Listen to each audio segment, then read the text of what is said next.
Hello guys, আজকে যে বিষয় নিয়ে আপনাদের মাঝে কথা বলার জন্য চলে আসলাম আমি মোহাম্মদ সামিউল ইসলাম জীবন, সেটি হলো লিবিয়ার একজন ব্যক্তি, তার নাম আমের। তার স্বপ্ন ছিল তিনি সৌদি আরব যাবেন, মক্কা মদিনায় যাবেন, হজ করবেন। এই মৌসুমে মাত্র 2 দিন আগের ঘটনাটি, কিন্তু এটি ঘটনা একবারে বাস্তব, একটি অলৌকিক ঘটনা।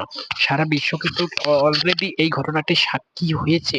আপনারা জানেন, অনেকে হয়তো জানেন বা অনেকে নাও জানতে পারেন এই অলৌকিক ঘটনাটা কিভাবে ঘটলো বা সারা বিশ্ব কিভাবে সাক্ষী হয়ে থাকলো। ওই লিবিয়ার ব্যক্তিটি যখন বিমানবন্দরে চলে আসলো তার সমস্ত কাগজপাতি নিয়ে, তখন কিন্তু বিমান কর্তৃপক্ষ তাকে বিমানে উঠতে দিল না। না উঠিয়ে তাকে ছাড়ে, কিন্তু বিমানটা যখন ছাড়লো কিছু দূর যাওয়ার পর কিন্তু বিমানটা একটি যান্ত্রিক সমস্যা সম্মুখীন হয়েছিল বিমানটি। পরে বিমানটিকে আবার ফেরত আসতে বাধ্য হয়। ফেরত আসার পর যান্ত্রিক সমস্যাটি সমাধান করার পর বিমানটি দ্বিতীয়বারের মতো আবারও রওনা দিয়েছিল, কিন্তু কিছু দূর যাওয়ার পর দ্বিতীয়বারের মতো যান্ত্রিক সমস্যার সম্মুখীন হয় বিমানটি। যখন আবার চলে আসে তখন বিমানের পাইলটটা কি করলো, বিমানের পাইলটটা বোঝা আর বাকি নয় যে আমির নাম কোন লোকটিকে না নিয়ে গেলে আমার এই বিমানটি কিন্তু সৌদি আরবে পৌঁছবে না।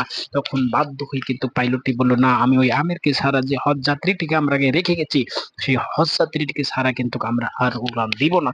যখন এই হজ যাত্রীটিকে ডাকা হলো, ডাকার পর হজ যাত্রীকে নিয়ে রওনা দেওয়া হলো, তখনই কিন্তু বিমানটি যাত্রীর সম্মুখীন আর হতে হলো না। বিমানটি সহি সালামতে কিন্তু সৌদি আরব বিমানবন্দরে পৌঁছলো। এই ঘটনাটি কিন্তু একবারেই সত্যিকারে, একবারেই সত্য।